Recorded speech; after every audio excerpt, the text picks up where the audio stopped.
High developer, আজকে আমরা দেখব আমরা কিভাবে নেক্সট জিএস প্রজেক্টকে ভার্সেলে ডিপ্লয় করি। এর জন্য জাস্ট একটা আমাদের ভার্সেলে নেক্সট জিএস এর প্রজেক্ট ক্রিয়েট করব। আমাদের ইন্টারফেসটা এমন আসবে যে সার্সি এর মধ্যে আমাদের কিছু কন্ট্রোলার মডিউল সার্ভিস থাকবে এবং main.ts নামে একটা ফাইল থাকবে। এখানে আমাদের অ্যাড করার মতো জিনিস হচ্ছে শুধু ভার্সেল.json নামে একটা ফাইল থাকবে। এই ফাইলটা আমাদের অ্যাড করে দিলে হয়ে যাবে। আচ্ছা, এখানে আমাদের এসআরসি এর মধ্যে আমাদের সোর্স ডিরেক্টরিটা অ্যাড দেখাই দিব যে আমি এখান থেকে আমার মেন প্রজেক্টটা এখান থেকে চলবে এটা আর কি। এবং মেথড আমি কি কি মেথড আমার মানে সার্ভারে চলবে এই মেথডগুলো উল্লেখ করে দিবে এবং হেডারে কিছু যদি অ্যালাউ করার দরকার হয় সেক্ষেত্রে আমরা এটা অ্যালাউ করে দিব। জাস্ট এতটুকু কাজ করলে হয়ে যাবে। এই ফাইলটা আমি দিয়ে দেবো, এই ফাইলটা ইউজ করলে ইনশাল্লাহ হয়ে যাবে। সো এটা আমাদের প্রজেক্ট, এখন আমি এটা গিটহাবে ফার্স্ট পুশ করে দিই। সো গিটহাবে পুশ করার জন্য আমি জাস্ট সোর্স কন্ট্রোলে ক্লিক করলাম, ইনিশিয়ালি এই রিপোজিটরিতে ক্লিক করলাম, জাস্ট একটা কমেন্ট করে দিলাম যে build and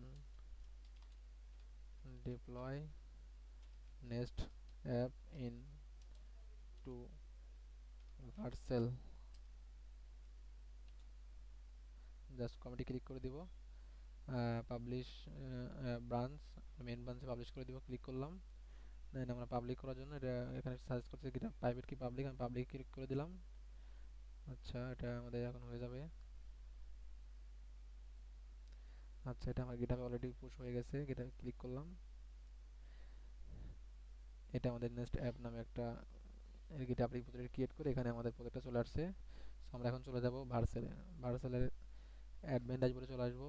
এখানে আসার পরে আমরা এরকম একটা ইন্টারফেস দেখতে পাবো। দেন এখানে আমরা অ্যাড নিউতে ক্লিক করে আমাদের প্রজেক্টে ক্লিক করব, জাস্ট ক্লিক প্রজেক্ট। এবং এখানে আমার গিটহাবের কিছু রিপোজিটরি সাজেস্ট করবে। সো আমরা আমাদের নেক্সট অ্যাপ নামে একটা এইমাত্র যে রিপোজিটরিটা আমরা ক্রিয়েট করলাম, সো এখানে আমরা এটাকে আমরা ইম্পোর্ট করব। এটাই আমাদের নেক্সট অ্যাপ অ্যাপ্লিকেশন। এখানে জাস্ট ইম্পোর্টে ক্লিক। দেন এখানে আমরা চাইলে প্রজেক্ট নেম চেঞ্জ করতে পারবো, আমি এই নামটা লিখে দিব। জাস্ট এখান থেকে ডিপ্লয় ক্লিক করলে হয়ে যাবে।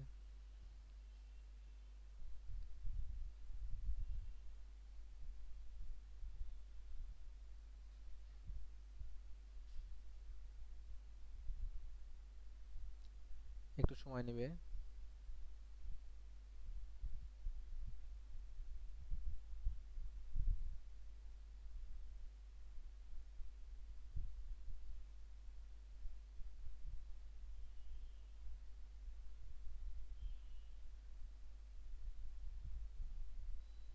বুম হয়ে গেছে আলহামদুলিল্লাহ আমাদের এটা।